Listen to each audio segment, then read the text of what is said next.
Ny vahoaka miaina ao anatin'ny tsy fandriam-pahalemana izao no mila ny mpitandro ny filaminana fa tsy eto amin'ny magrobe oririka hoy metra hanitra tamin'ireo mpitandro ny filaminana izay tsy namela azy ireo hiditra ao an-toerana. Fa ny any Toamasina kosa tezitra ireo mpivarotra ka nentiny teo alohan'ny hôtely de ville ny trondrony. Tsy navelany teo anivon'ny komina urbaine de Toamasina hivarotra teo amin'ny toerana efa nivarotin'izy ireo hatramin'izay ireo mpivarotra trondro eo ambodi-pont hôpital be ao Toamasina.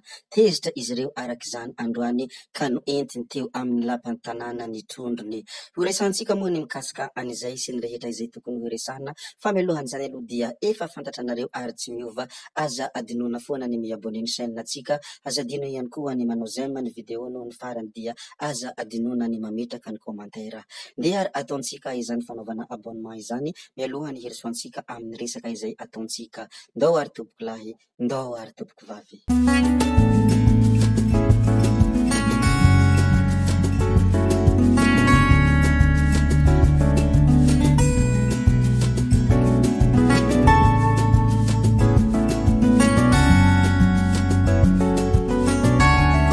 Tonga teny amin'ny seny ireo solombavambahoaka firaisankina. Eny amin'ny seny iny solombavambahoaka avy amin'ny firaisankina taorian'ny fanakanana azy ireo teny amin'ny magrobe oririka. Ampahafantatra fa mbola maro ireo zo mbola voahitsakitsaka no anton'izao fahatongavan'izy ireo tamin'ny seny izao. Izany moa ny zavatra mahoraka amin'isika amin'ny teny izao, ny resaka solombavambahoaka firaisankina sy ny resaka ny any be oririka izay misy mpitandro filaminana manakatsakana. Mikasika an'izay mpitandro filaminana manakatsakana izay moa dia nanome hafatra i metra hanitra na depute hanitra ho an'ireo mpitandro ny filaminana ary ny hafatra izay nolazain'ny depute hanitra dia ny hoe ny vahoaka miaina ao anatin'ny tsy fandriam-pahalemana izao no mila ny mpitandro ny filaminana fa tsy eto amin'ny magrobe oririka hoy metra hanitra tamin'ireo mpitandro ny filaminana izay tsy namela azy ireo hiditra ao an-toerana. Izany moa dia anisan'ny hafatra izay nomeny depute hanitra miantefa tanteraka amin'ireo mpitandro ny filaminana. Manoloana io resaka tany amin'ny magrobe oririka io dia nanao fanambarana ny tao anatin'ny pejiny ihany koa ny solombavambahoaka sy teny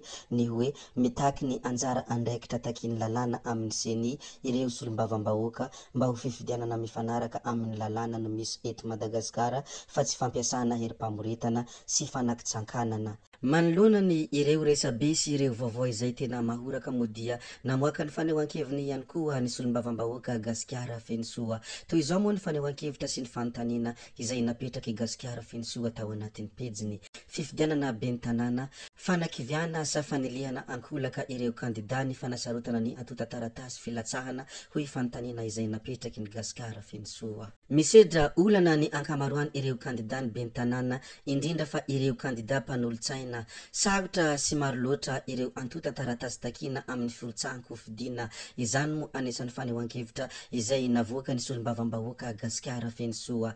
Ny taratasy fanamarinana avy amin'ny sampan-draharahan'ny hetra ny bulletin numéro 3 ary ny taratasy fanamarihana ny maha malagasy indrindrandrindra no tena ahitana olana. Maro amin'ireo kandida any ambanivohitra fa enina ireo amin'ireo tanan-dehibe koa aza no mitsoaka andaharana vao mahita ireo taratasy takina sy ny hasarotry ny lalana vao mahazo izany. Ireo tantsaha ohatra ireo mpivarotra ary ireo tsy manana anton'asa raikitra izay tena ampahany maro amin'ny malagasy dia matahotra ny hiditra birao na hanandraraha amin'ny sampan-draharaha misahana ny hetra sy ny fitsarana.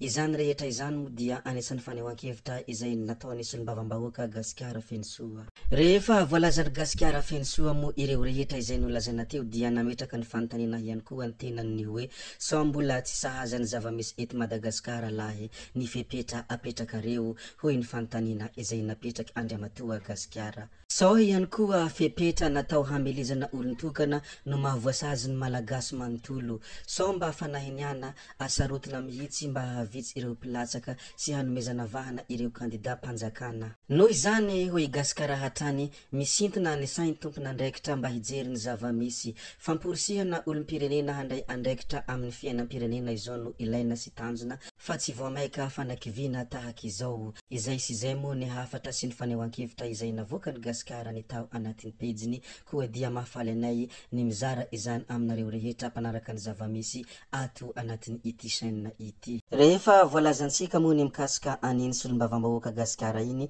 ndeha resika hivadika kely any Toamasina indray. Any Toamasina moa dia resaka fahatezerana ireo mpivarotra trondro no hiresantsika manaraka. Tezitra ireo mpivarotra ka nentiny teo alohan'ny hôtely de ville ny trondrony. Tsy navelany teo anivon'ny commune urbaine de Toamasina hivarotra teo amin'ny toerana efa nivarotan'izy ireo hatramin'izay ireo mpivarotra trondro eo Ambodipoa hôpitaly be ao Toamasina. Tezitra mafy araka izany izy ireo androany ka noentiny teo amin'ny lapan'ny tanàna ny trondrony. Ireto hitantsika amin'ny sary ireto moa ny sary fanehoanany amin'izany fahatezerany ireo mpivarotra trondro izany. Zay moa ny mikasika any mpivarotra trondro fa resaka fitaterana dibay kosa dia toy izao ny zavatra tsara ho fantatra. Antananarivo dibay mazaka mpandeha 400 isan-kerinandro ny fiaramanidina compagnie Fly Emiraty. Tsara ho fantatra moa izay ka izany indrindra no antony ampahafantarana izany ianareo rehetra ato. Fa ny mikasika any mpanao gazety Mikael Kamindia Mahazo kosa amin'ny talata 10 septambra izao ny fitsarana azy ao amin'ny fitsarana anosy Antananarivo. Teny roa amonja izay nosoratany no anenjehana azy dia ilay hoe mifahaza tamatavy no hampangena fa hoe mitarika korontana. Efa matetika no lazaintsika teto moa ny mikasika aniny Kamindia Mahazo iny fa tsara fona ny mampiatsiahy hoe amin'ny io daty voatondro io ny fitsarana azy ao Antananarivo anosy. Reny sy reny moa no azontsika naroso androany, reny sy reny ihany koa no azontsika lazaina ato anatin'ny ity video anankiray ity ny hoe maître Anitra nanome hafatra ny mpitandro ny filaminana hoe ny tsy fandriampahalemana no tokony hilana ny mpitandro ny filaminana fa tsy eto Behoririka hoe hafatra izay nataony maître Anitra. Fa i Gasikara Fensoa kosa nilaza ilay fanelikilihana ve hoy izy fa maninona no asarotona ny antota taratasy karakaraina ho firotsahan-ko fidina ben'ny tanàna.